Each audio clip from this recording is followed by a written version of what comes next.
Ireland. We come to the Chair of the Select Committee, Sam Paul. Thank you, Mr. Speaker. My right honourable friend will know that the thuggery and criminality of the self-styled paramilitaries add nothing to stability anywhere in Northern Ireland. What further steps can his department do in order to disrupt their activity, particularly in and around unexplained wealth orders? Secretary of State. Well, this is an area that we have been progressing. We obviously work in partnership and we support the Department of Justice in the devolved areas of this work in Northern Ireland, and the work with the PSNI and other partners in Northern Ireland who are doing phenomenal work. We've seen real success this year in the crackdown and the breakdown of work, and over the last 12-18 months in Northern Ireland against criminal gangs, and my honourable friend, the Chairman of the Select Committee, is right. These groups are not groups, they're criminal gangs. They should be treated as criminal gangs. They're nothing more than thugs who try to threaten people and destroy life in Northern Ireland, and I support the PSNI and partners in the work they do to disrupt that and bring them to justice. Secretary of State Peter Kyle. I associate myself with the Secretary of State's words, important words regarding Bloody Sunday at the start. I also pay tribute to the Right Honourable Member for Skipton and Ripon for skillfully negotiating the New Decade, New Approach in the first place. Part of that was legislation for identity, language and culture. When will that package come forward as legislation? We asked the committee to bring that forward within the mandate of the period for Stormont, as we said at the time, and that is still where our commitment is. Peter Kyle. Statement to the House, Mr. Speaker, last June was that we would have it by October last year. And there's a theme. We didn't get that by October last year, and with Legacy was promised by autumn, then it was promised by Christmas, and it is still nowhere to be seen at the moment. And then he introduces double jobbing to Parliament, and then withdraws it in the same week. There is a question that is constantly put to me by people in Northern Ireland, and that is, what's the point of Brandon Lewis? Perhaps the Secretary of State could tell us. Secretary of State. Well, I appreciate that the honourable gentleman has been over to Northern Ireland once, and therefore is basing this on some odd conversation. What I would say to you, I find it a bit rich, actually, what he has just outlined. Bear in mind, we're talking about a Labour Party front bench that over the last 6 to 9 months has called for us to bring forward dual mandates, then argued against it when we actually did what we said we would do. A party that first of all calls for us on legacy to make sure we engage widely, that we take into account what people say, and then complains when we do exactly that. It argues that it's a party of the Union, doesn't get involved in Northern Ireland, can't then get its front benches to confirm it supports the Union for Northern Ireland on live TV. So until the Labour Party decides it's a party for the Union and Northern Ireland, I really am not going to take any lessons. Come on, we've got to get through. Theresa Villiers. Ireland Protocol is clearly causing political instability. Will the Secretary of State agree that it needs replacing, not just a few amendments? Well, my right honourable friend makes an important point. The protocol is not working. It is clearly the feedback we get from businesses across Northern Ireland is it's not sustainable in its current form, and that it needs to be dealt with, it needs to be fixed, and that's what the Foreign Secretary and I are working together on to ensure we can do well for the people of Northern Ireland. Owen Thompson. To inform, Mr. Speaker. Secretary of State. Thank you, Mr. Speaker. I will, with permission, answer questions 4 and 9 together. We are committed to boosting trade in Northern Ireland, both with the rest of the United Kingdom and indeed the rest of the world. The Northern Ireland Protocol has, as I just said, impacted businesses, it's creating barriers to trade, and it is causing disruption. It is our priority to deal with these issues and make the protocol work better for business. It is essential to ensuring Northern Ireland continues to prosper as part of the Union. Thank you, Mr. Speaker. Exports from Great Britain to the Republic of Ireland have crashed by more than 20% since Brexit, costing the GB economy more than £3 billion. Meanwhile, Northern Irish exports to the Republic are benefiting still from being in the EU market, have soared by 64% in 2021 alone. Does the Minister recognising the overwhelming benefits of being in a market 7 times the size of the UK market? Secretary of State. We're seeing around 200 plus businesses in Northern Ireland who have stopped delivering to customers in Northern Ireland, medicines and drugs having issues and challenges about getting to Northern Ireland, consumers having reduced choice on the shelves, and garden centres unable to get kinds of plants and seeds they want from the rest of the UK. That's a farcical situation. It's not sustainable. It's not fair or right for the people of Northern Ireland, and it's right that we focus on correcting that. Joanna Jory. I wonder if I could invite the Minister to actually answer the point made by my honourable friend. The most recent quarterly economic survey by the Northern Ireland Chamber of Commerce shows that 70% of Northern Ireland businesses believe that their unique trading position of being both within the UK and the EU single markets and the Customs Union presents opportunities for Northern Ireland. So does he agree with the vast majority of businesses in Northern Ireland? And if so, why didn't his government fight for Remain voting Scotland to have the same benefits of dual access as Northern Ireland? I would say to the Honourable Lady, I meet with businesses across Northern Ireland representing all sectors of Northern Ireland on a regular basis, as to my right honourable friend, the Minister. They are very clear. The protocol in its current format is not working. It is not sustainable. The EU offer is not good enough. They're very clear about that. That is something we're determined to fix. She is absolutely right that if the protocol was working in the way it was envisaged, it does create opportunities for Northern Ireland. The problem is the EU's requirements for implementation of it are failing Northern Ireland, and we need to see that fixed. Thank you, Mr. Speaker. The Secretary of State says the Northern Ireland Protocol isn't working, and he's right. Why don't we scrap it? The Foreign Secretary and I and the Prime Minister are absolutely determined to ensure that we resolve the issues for Northern Ireland. We obviously would like to do that in a sustainable, agreed way with the EU. That's the best way to get legal certainty. That's our focus, but we do not rule out anything from the table to deliver for Northern Ireland. Bacon. Mr. Speaker, does my right honourable friend agree that reducing barriers to trade between Northern Ireland and Great Britain is not just desirable, but vital to protecting the integrity of the United Kingdom? Seriously. Yes, my honourable friend is absolutely right. We need to ensure that consumers and businesses in any part of the UK can access products as they would anywhere else in the UK. That's what we're determined to deliver, and that's where our focus and work is. SNP spokesperson Richard Thompson. Thank you, Mr. Speaker, and can I take this opportunity to associate my party with the remarks of the Secretary of State about the anniversary of Bloody Sunday. And our thoughts are very much with those who continue to grieve and who continue to be affected by that to this day. But when it comes to trade, Mr. Speaker, isn't it the case that the government hasn't been ambushed so much by cake as by reality, and that as part of the single market, the economy in Northern Ireland is thriving, while outside the single market, the economy of the UK is labouring?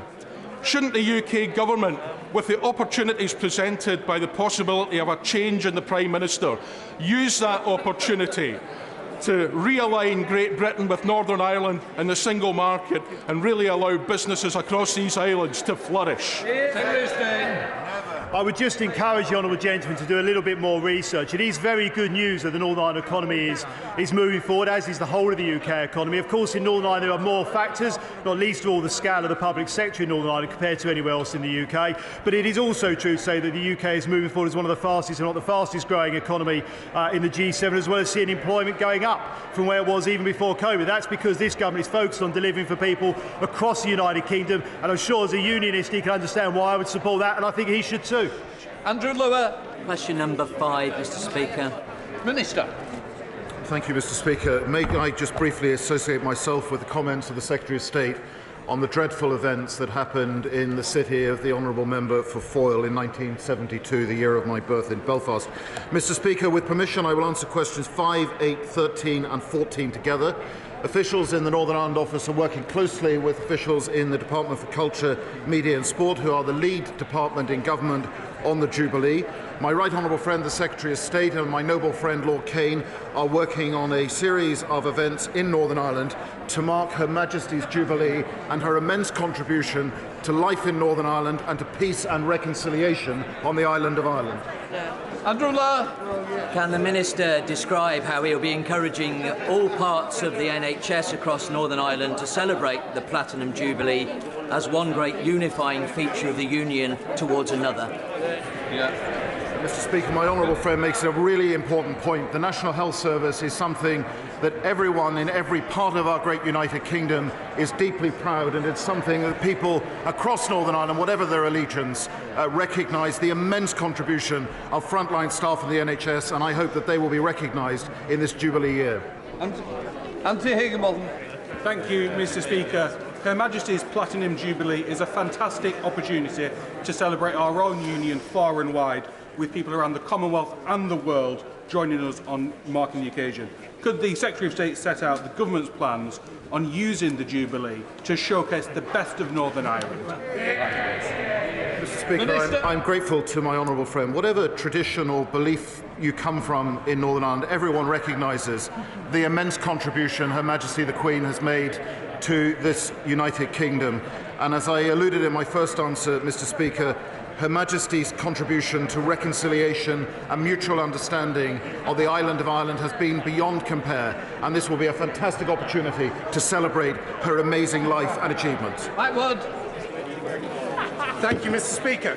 This summer, Her Majesty will award Jubilee medals to armed forces, emergency services and to prison officers. As things stand, frontline paramedics working for ambulance services will rightly be recognised, but those working in hospital A&E departments and private ambulances might not.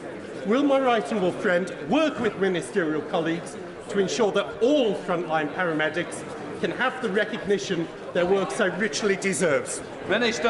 Mr. Speaker, I'm grateful to my honourable friend. He makes his point, as ever, powerfully. I'm sure it will be heard. If it isn't heard, I will make sure it is heard by making the point on his behalf to relevant ministers. Under Rosner. Mr. Speaker, as we begin the 70th year of Her Majesty's reign, the Northern Ireland Protocol still seems to threaten free movement of goods between Great Britain and Northern Ireland. So will the Minister take urgent action to stand up to the bureaucratic posturing of the European Union to ensure that saplings of oak trees can be traded freely between Northern Ireland and the rest of the United Kingdom for the Platinum Jubilee?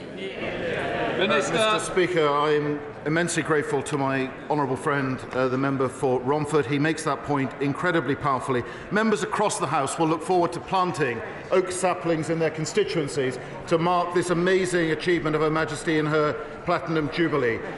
Mr. Speaker, the Foreign Secretary is on the front bench. I know her well. I serve with her in trade. She is on the case. There is absolutely no reason why oak tree saplings should not be planted in Northern Ireland as they are in every other part of the United Kingdom. Ian Paisley. Thank you, Mr. Speaker. The Queen's Green Canopy is a wonderful way to both celebrate the Jubilee and to promote the environment. Tomorrow in Dervock, Bushmills, Ballymoney and Ballymena, a number of schools, primary schools, will be planting trees to mark Her Majesty's Jubilee. Could I encourage the Secretary of State or the Minister of State, or indeed the Foreign Secretary who will be in Northern Ireland tomorrow, to take an opportunity and visit one of those schools and encourage young people as they promote the environment, honour Her Majesty the Queen and encourage our country to look positively to its future? Minister. I'm grateful to the honourable gentleman. I entirely agree with him. All members across the House will look forward to planting trees on this amazing anniversary of Her Majesty's reign. I was just before Christmas in his own constituency at my grandfather's former primary school in Armoy. This is cross-community, cross-tradition. We're all looking forward to celebrating it, and I will happily accept an invitation, as I'm sure my right honourable friend, the Secretary of State, would, to join him in his constituency to plant a tree. Jamie Stone. Mr. Speaker, the benches behind me know that my wife hails from County Armagh. There's a tremendous link between Scotland and Northern Ireland in terms of music. Recently, the Kiltern Fiddlers in my constituency have played in Northern Ireland at the guests of the Ulster University. Wouldn't it be splendid if we could celebrate Her Majesty's Jubilee by having musical events the length and breadth of our United Kingdom? Yeah, she'll do. Absolutely. I totally agree with the honourable gentleman, and what a wonderful, harmonious note on which to end Northern Ireland questions. Sir Jones.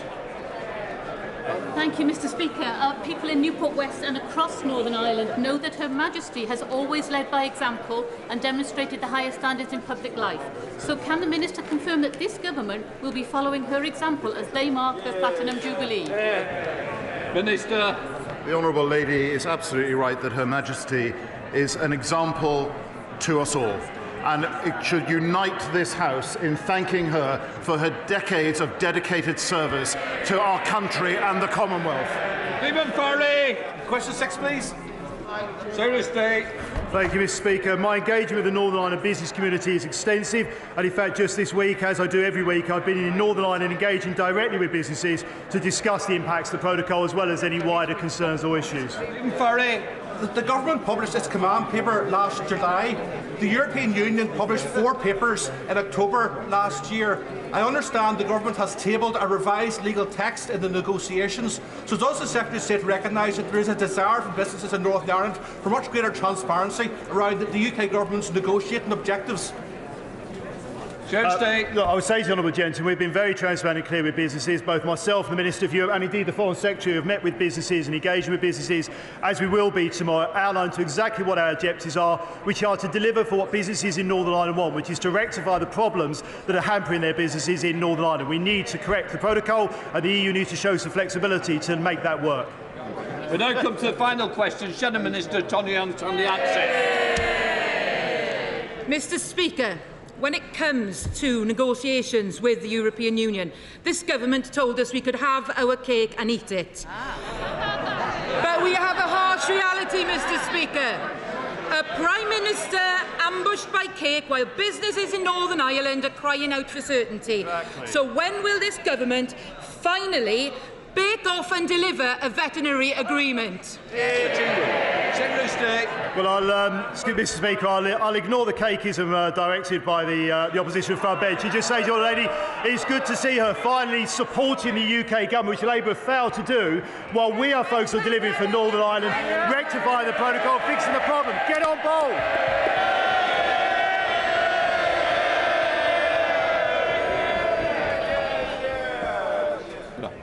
Before we come to Prime Minister's questions, I would like to point out that the British Sign Language interpretation proceedings is available to watch on Parliament Live TV.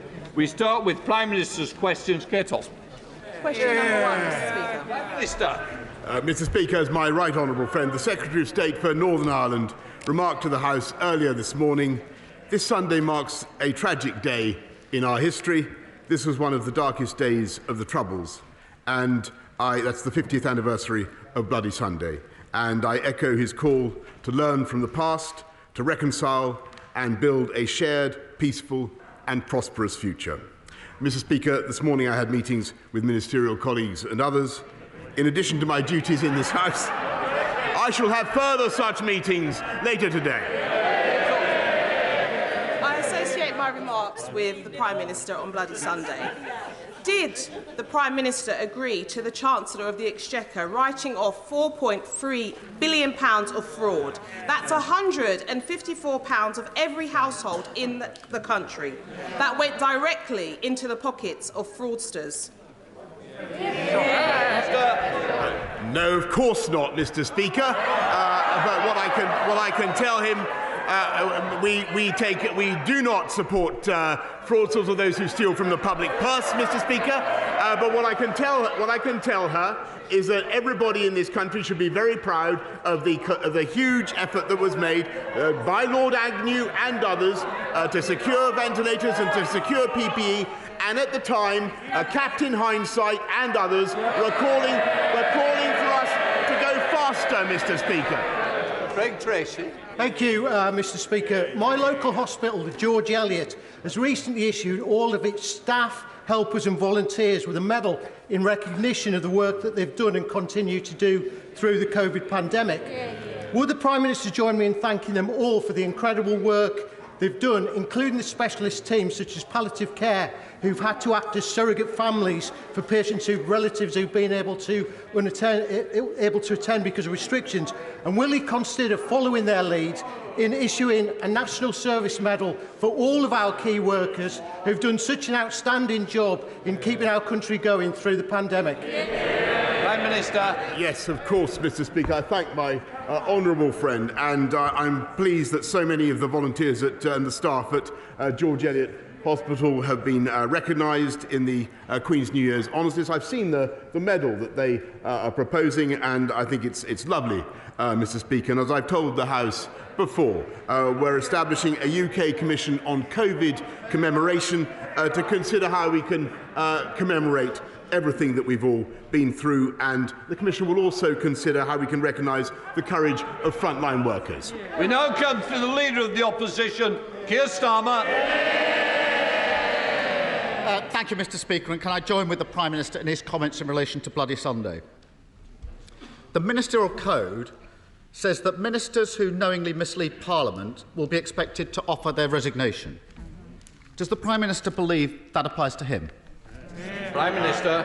Mr. Speaker, of course, but let me tell the House that I think he's inviting a question about an investigation which, as you know, Mr. Speaker, I can't comment, and on which he, as a lawyer, Mr. Speaker, will know that I can't comment on. And what I am focused on is delivering the fastest recovery of any European economy from COVID. The fastest booster rollout, 400,000 more people on the payrolls now than there were before the pandemic began. And we're launching a policy tomorrow, Mr. Speaker. He talks about people being out of work. In my case, that's what I understand why he wants it. We're launching a plan tomorrow, Mr. Speaker, to get 500,000 people off welfare into work. It's a fantastic idea. I hope he supports it. Keir Starmer. I think the Prime Minister said yes, he agrees the code does apply to him. Yes. And therefore, if he misled Parliament, he must resign. Yes. On the 1st of December, the Prime Minister told this House, in relation to parties during lockdown, all guidance was followed completely in number 10 from that dispatch box. Yeah. On the 8th of December, looks quizzical, he said it. On the 8th of December, the Prime Minister told this House, I have been repeatedly assured since these allegations emerged there was no party. So since he acknowledges the Ministerial Code applies to him, will he now resign? No, Mr. Speaker. But you know,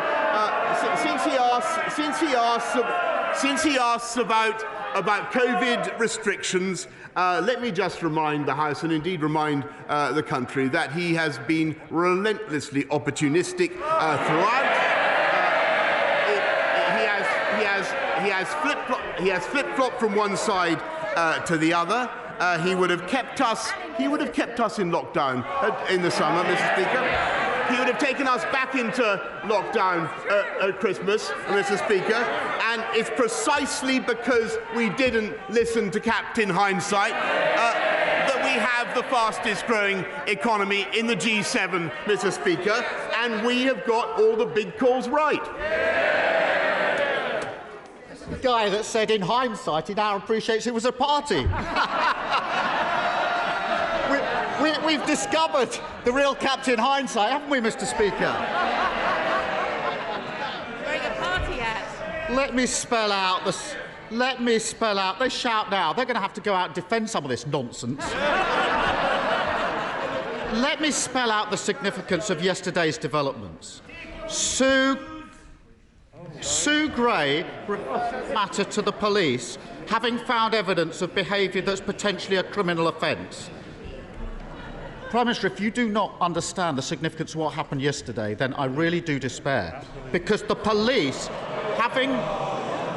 Prime Minister, the police, having got that material from Sue Gray, subject it to a test to decide whether to investigate.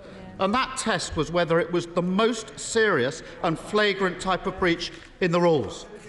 The police spelt out that what they meant by that those involved knew or ought to have known what they were doing was an offence, and that there was little ambiguity about the absence of any reasonable defence.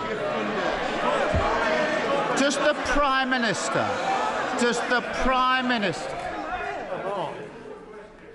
This question will continue, and I will hear the question. Unfortunately, you might not believe this, but our constituents are very interested in both the questions and the answers. If some members do not wish to hear it, please leave quietly. Keir Starmer. Mr. Speaker, having got the material from Sue Gray, the police had to take a decision as to whether what they had before them was the most serious and flagrant types of breach of the rules.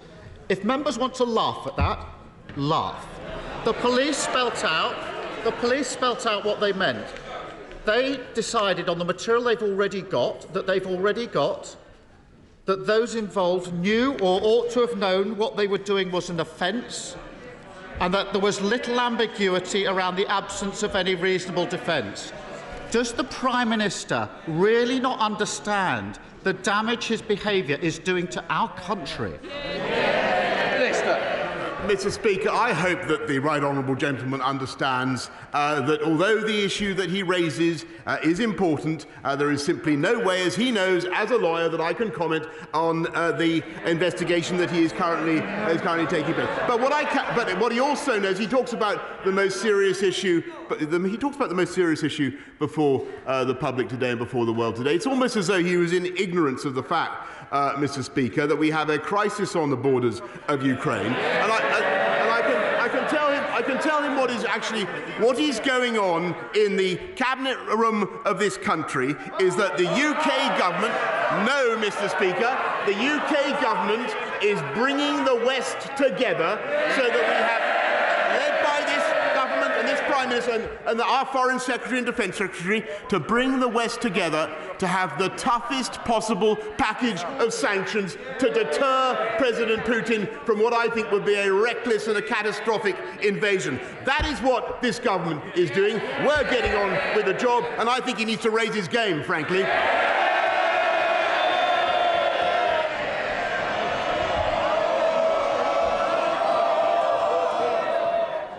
Can I just say honestly,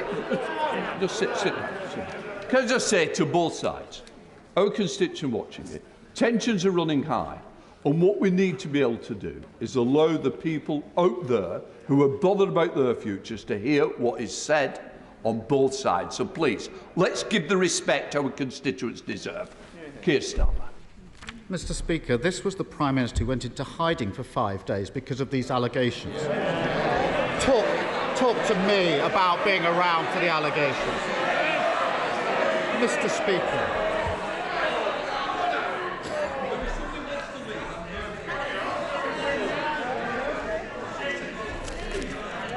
Can I just say, I don't want to do this, but I am determined to make sure our constituents can hear. The next person that stops me hearing will not be continuing in this debate. Questions? Mr. Speaker, the Prime Minister's continual defences wait for the Sue Gray report. On the 8th of December, he told this House, "I will place a copy of the report in the library of the House of Commons." His spokesperson has repeatedly stated that means the full report, not parts of the report, not a summary of the report, not an edited copy. So can the Prime Minister confirm that he will publish the full Sue Gray report as he receives it? Minister. Mr. Speaker, what I can tell him is that we've got to leave the report to the independent investigator, as he knows, and of course, when I receive it, I will do exactly what I said. But I can tell him that in the meantime, I think what the people of this country want to hear is what we're doing to tackle the issues that matter to all of us, fixing the cost of living, Mr. Speaker, helping people across the country, by lifting the living wage, Mr. Speaker, by helping people with their fuel costs, Mr. Speaker, as this government is, and by cutting the tax of people on universal credit, cutting the tax by £1,000. And, Mr. Speaker, that party opposite are committed to abolishing universal credit. That's their policy. Keir Starmer. Cutting the tax. The police say the evidence meets the test. Frankly, the public have made up their minds. They know he's not fit for the job, and that's what really matters here. Throughout this scandal, the Tories have done immense damage to public trust. When the leader of the Scottish Conservatives said the Prime Minister should resign, the leader of the House called him a lightweight. English Conservatives publicly undermining the Union by treating Scotland with utter disdain. How much damage are the Prime Minister and his Cabinet prepared to do to save his skin? Minister. Well, Mr. Speaker, I think that he was offering a yet more general criticism of what's been going on in Downing Street. Let me just remind the House of what's been going on in Downing Street. We've been prioritising the COVID backlogs, Mr. Speaker, investing massively in 9 million more scans so that people get the treatment that they need and that they've been waiting for, and making sure that we have 44,000 more people in our... Yes, it says it's rubbish. They didn't vote for it, Mr. Speaker. They don't support it. 44,000 more people in our NHS now than there were in 2020, Mr. And we're fixing social care, Mr. Speaker, which governments have neglected for decades, and Labour did absolutely nothing. They have no plan at all to fix the NHS or to fix social care. Vote Labour, wait longer.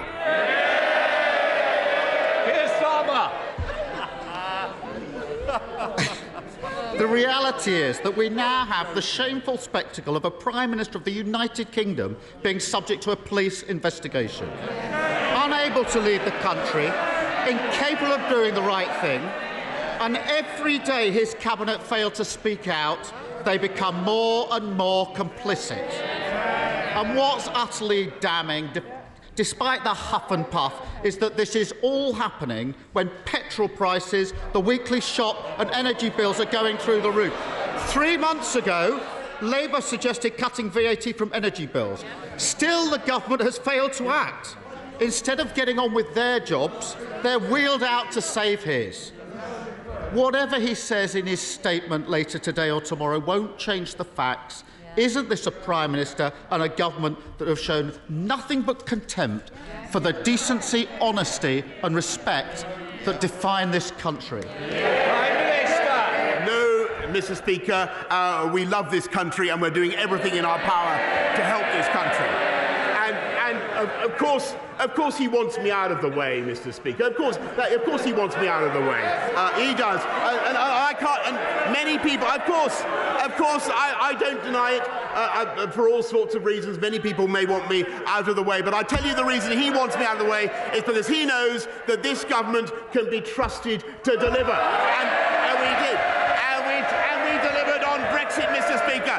He voted 48 times. He voted 48 times to take this country back into the European Union. We delivered. He did. He can't be trusted. We delivered the fastest vaccine rollout in Europe, Mr. Speaker, and we will deliver on our plan to unite and level up across the whole of the UK. Crime down 10%, Mr. Speaker. Job vacancies at a record high. Colossal investment in...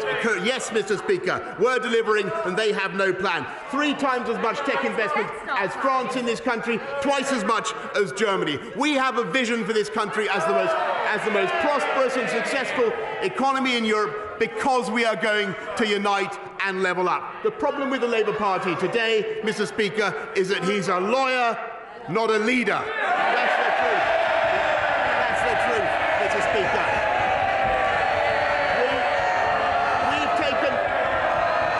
We've taken the tough decisions. I can't hear what the Prime Minister's got to say. No, I would have thought he's the Prime Minister of this side of the House. I'm surprised that this side of the House doesn't want to listen to it, because I do. Prime Minister. Well, Mr. Speaker, I only wanted to add the point that we've taken the tough decisions, we've got the big calls right, and in particular I, am getting on with the job.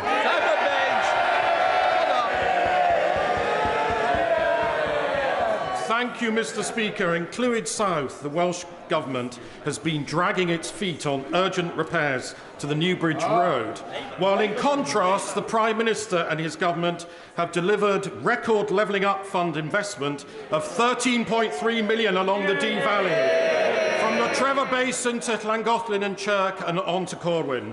Will the Prime Minister comment on how the next phase of the Levelling Up Fund will bring hope and prosperity to other communities right across our proud union of the United Kingdom? Prime Minister. I thank my honourable friend very much, and what pleasure it gives me to address the member for Clwyd South, where I tried unsuccessfully so many years ago. And I'm delighted that a Conservative government is now investing so massively in levelling up in Clwyd South and across the whole of Wales. We now come to the Leader of the SNP, Ian Blackford. Thank you, Mr. Speaker. And can I associate myself with the remarks of the Prime Minister on Bloody Sunday? And I'm sure, Mr. Speaker, you and the entire House will want to commemorate tomorrow the Holocaust Memorial Day, when 6 million Jews lost their lives at the hands of the regime of Hitler. And of course, we remember other genocides, not least more recently in Bosnia, and we all pray for continued peace in that country.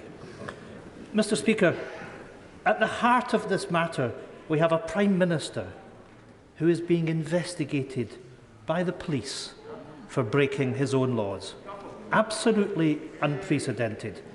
A man who demeans the office of Prime Minister. This is the latest in a rap sheet that is already a mile long. Illegally proroguing Parliament, misleading the House, decorating with dodgy cash, partying while the public suffered. Every moment he stays, he is dragging out the agony for families who reminded of the sacrifices they made, and dragging his party further through the dirt. The public knows it, the House knows it, even his own MPs know it. Yeah. When will the Prime Minister cop on and go? Yeah. Mr. Speaker, I want to join the right honourable gentleman and echo his sentiments about Holocaust Memorial Day, where I think he is completely right. But I must say that he made the same point last week. He's wrong then, he's wrong now, and much as I enjoy cooperating him, but it is precisely because I enjoy cooperating with him so much and with all his Scottish colleagues that I have absolutely no intention of doing what he suggests. Ian Blackford. Mr. Speaker, every moment that the Prime Minister lingers, every nick in this death by 1,000 cuts is sucking attention from the real issues facing the public. Tory cuts, Brexit and the soaring cost of living have pushed millions of families into poverty. The impending national insurance tax hike hangs like a guillotine while they eat cake. This is nothing short of a crisis. And the only route out, the only route to restore public trust, is for the Prime Minister to go. How much longer will Tory MPs let this go on for? How much more damage are they willing to do? It is time to get this over with. Show the Prime Minister the door. Yeah. Prime Minister. Well, Mr. Speaker, I don't know who's been eating more cake.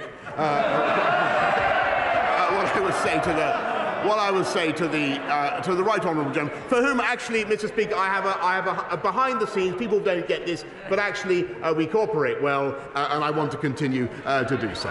Jesse Norman. Thank you, Mr. Speaker. As the Prime Minister will know from personal experience, the River Wye is one of the most beautiful rivers in Europe, yet its fragile ecosystem is being destroyed by phosphate and other pollution. The river crosses the border between England and Wales, but so far it has proven impossible to get the Environment Agency, Natural England and Natural Resources Wales even to begin planning a single integrated long-term strategy to clean up the river. Will the Prime Minister press those agencies now and the Welsh Government at last to come to the table? And will he ask ministers to look at the idea of a new ring-fenced National Rivers Recovery Fund, using fines paid by the water companies so we can clean the Wye and other rivers up properly once and for all? Well, Mr. Speaker, I had a memorable swim in the Wye myself. I think at about 5 o'clock in the morning once, and it tasted as like nectar. I understand the problem that he raises. It's very important that our beautiful rivers should be clean as well. And my honourable friend, the Environment Minister, will be visiting the Wye area shortly, with or without his swimming trunks. And I know that we're urging the Welsh Government to take this matter as seriously as this government is. Please get him in there. Sir Geoffrey Donaldson. Thank you, Mr. Speaker. The Prime Minister will know that many families across the United Kingdom are struggling with the increased cost of living and rising energy costs. But in Northern Ireland, that is compounded by the protocol. 27% is the increase in the cost of bringing goods from Great Britain to Northern Ireland when we can get access to those goods. It is costing business £2.5 million every day, almost £1 billion a year, the cost of the protocol. The Prime Minister talks about uniting this nation and levelling up. He could do that by removing the Irish Sea border and restoring Northern Ireland's place fully within the UK internal market. Prime Minister. Mr. Speaker, I must say that I support passionately the indignation of the right honourable gentleman opposite. And yes, yes, Mr. Speaker, I never thought when we negotiated that this would be 200 businesses have stopped supplying Northern Ireland.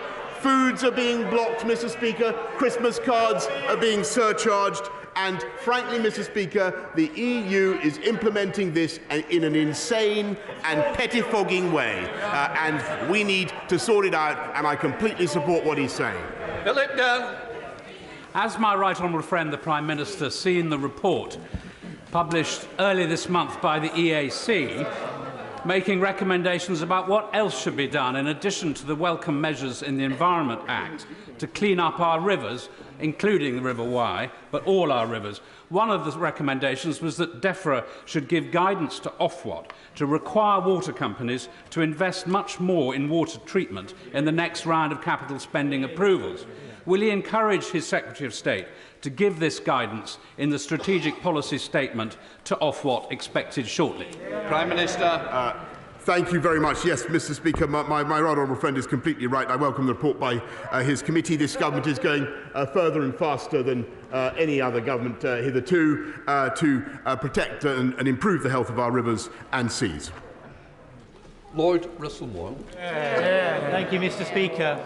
Happy unbirthday to him. Happy unbirthday to him, because just like the Mad Hatter, he didn't need the excuse of a birthday to have a party, but it did help, didn't it?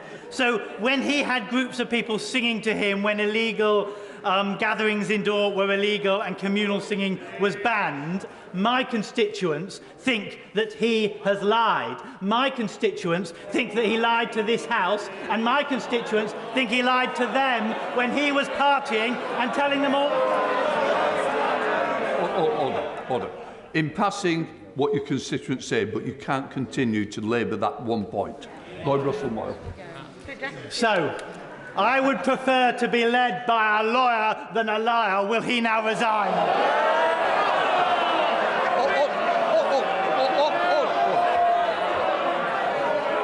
The honourable member will be withdrawing that last comment. I withdraw it. That's what my constituents think, not mine. Right to. Less of that, Prime Minister. Well, I think that the honourable gentleman, I'm afraid, in everything he said just now, plainly doesn't know what he is talking about. He plainly doesn't know what he's talking about. What I can tell him, and what I can tell his constituents, is that irrespective of what they want to focus on, and I understand why they do, Mr. Speaker, this government is going to get on with the job and deliver for the people of this country. Cheryl Murray. Mr. Speaker, the great people of Cornwall voted in our Prime Minister on a promise to get Brexit done. He was successful. Faced with the global pandemic, our Prime Minister set out to build a world-beating vaccination programme to save lives. Mr. Speaker, he was successful. He's now lifted COVID restrictions against huge pressure not to do so, and he's got the economy back on track. Can I ask my right honourable friend, the Prime Minister, will he continue to deliver on the priorities of my constituents and the millions across this country who voted for him in 2019? Mr. Speaker, I really can't improve on the brilliant question. The people of South East Cornwall are lucky to have my honourable friend as such a representative, and she's right in what she says. Jonathan Edwards. Diolch, Mr. Speaker. Tomorrow is the second anniversary since my constituent Michael Leary was murdered and his body desecrated in an attempt to cover up the crime. Will he meet with campaigners and myself to discuss the need for a new offence or amended sentencing guidelines to reflect the extra suffering faced by the families of murdered victims whose bodies were concealed or desecrated? Prime Minister. Well, I thank him very much for drawing this appalling case to the attention of the House, and I can certainly assure him that he will be getting the meeting he needs at the earliest opportunity. Sir Mike Penning. Thank you very much, Mr. Speaker. On the 24th of November, Mr. Speaker, I asked the Prime Minister if he would meet with me and my constituents about the future or lack of future of a new hospital in Hemel Hempstead. I thought when I put in the question today that I would have to ask the same question, but last night I was offered the meeting. So on another note, Prime Minister, many children in this country are suffering from a special form of seizure, which medical cannabis prescribed by a consultant actually helps them live. Only 2 children in this country get that free on the NHS. The rest of those children have to beg, bother and scrape with their families to try and get that prescription issued by a consultant paid for. Can the Prime Minister please use the political will? I know the Secretary of State has the political will, but please push this forward so these children live. Prime Minister. I thank my honourable friend. I'm delighted he has the meeting that he wanted. We've already changed the law to allow doctors to prescribe cannabis products where clinically appropriate. But, Mr. Speaker, we're very keen to support it, provided the MHRA is happy as well. Richard Norrally. Thank you, Mr. Speaker. Threats and intimidation, bribery and blackmail, racism and Islamophobia. That's the character of his government. Every day, the Prime Minister lurches from scandal to scandal, and meanwhile, his government has written off £4.3 billion to fraudsters. Instead of writing off loans to fraudsters, why won't the Prime Minister write his resignation to the Queen? Prime Minister. Mr. Speaker, because let me just. She talks about racism and Islamophobia. You look at this government, Mr. Speaker. Look at the modern Conservative Party. We are the party of hope and opportunity for people across this country, irrespective of race or religion, and we don't care what religion you affirm. All we care about is whether you're interested in ideas of aspiration and opportunity. That's what we're about. The recruitment of 20,000 police officers is a fantastic commitment to law and order by this government. Bedfordshire, in common with many other police forces, has lost out on about 95 officers as a result of the imposition of damping in 2004. So we don't have to rely on one-off special grants to stay solvent. Will the Prime Minister recommit to the reformation of the police funding formula in this Parliament? Prime Minister. My right honourable friend, the Policing Minister, has assured me we're going to be introducing a new funding formula before the end of the Parliament, but I'm pleased that Bedfordshire Police have already recruited 100 additional officers as part of our uplift programme. That's part of the 11,000 more that this government has put on the streets. Mike Nolan. Thank you, Mr. Speaker. Twice in recent months I've asked the PM about his and his Transport Secretary commitment to deliver the PM's pledge to invest in UK-built ZEBs zero-emission buses. I did not receive a clear answer. Worrying reports in the media of Treasury cuts to bus buying plans highlight a conflict between the PM and his Chancellor. Prime Minister, is the current Chancellor denying you, the current Prime Minister, the right to fulfil your pledge to buy 4,000 zero-emission buses? Prime Minister. Sorry. Mr. Speaker, there's never in the history of this country been such a bonanza for buses. I am personally a bus fanatic. We're putting £5 billion into buses and cycling during this Parliament, and £355 million into new funding for zero-emission buses. And yes, of course, we want to see the benefits of that funding spread right across the whole of the United Kingdom. Louis French. Mr. Speaker, securing extra health services at Queen Mary's Hospital Sidcup is a key priority for local residents, as it is for me as the first homegrown MP for Old Bexley and Sidcup. Will the Prime Minister support me in delivering this extra investment for our local hospital and join me in thanking all of the staff at Queen Mary's for their incredible efforts? Thank you. Prime Minister. Yes, and I can say what a joy it is to welcome my honourable friend to his place. Joy seems a bit confined on the benches opposite, Mr. Speaker. I thank him for his work and support for everybody at Queen Mary's Hospital, which he and I have campaigned for many years. Last year, Queen Mary's received £800,000 of funding, and I hope that it will benefit further from the £1 million funding awarded to the Oxley's NHS Foundation Trust to improve technology services across its estates. Richard Bergen. Thank you, Mr. Speaker. A nurse who organised a small socially distanced demonstration against this government's pay cuts was fined £10,000. People out there are sick to the back teeth of it being one rule for the Tories and another for everyone else. The Prime Minister, for once, needs to do a decent thing. For God's sake, resign. Mr. Speaker, I don't think there was a question there. There was an invitation for me to do what, of course, the Labour Party wants me to do, but I'm not going to do it, Mr. Speaker. We are going to carry on with our agenda of uniting and levelling up across the country. And they fundamentally know that they have no answer to that. We have a plan and a vision for this country. They have absolutely nothing to say. And that is the difference between our side and their side. Mr. Speaker, alongside the threat of a Russian invasion of Ukraine, there are real fears of China invading Taiwan. On Sunday, Beijing staged the largest incursion into Taiwan's airspace since October.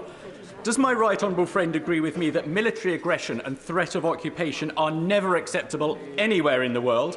And will he confirm that under this Conservative government, the UK will always be at the forefront of standing up forcefully for freedom and democracy, security and stability? Yes, I thank my honourable friend. I want to tell him that the Chinese military flights that have taken place near Taiwan in recent days and months are not conducive to peace and stability in the region. And what we need is a peaceful and constructive dialogue by people on both sides of the Taiwan Strait. And I know that is what my right honourable friend, the Foreign Secretary, and all colleagues are working for. That ends Prime Minister's questions. For those who are not staying for the UQ, please leave quietly.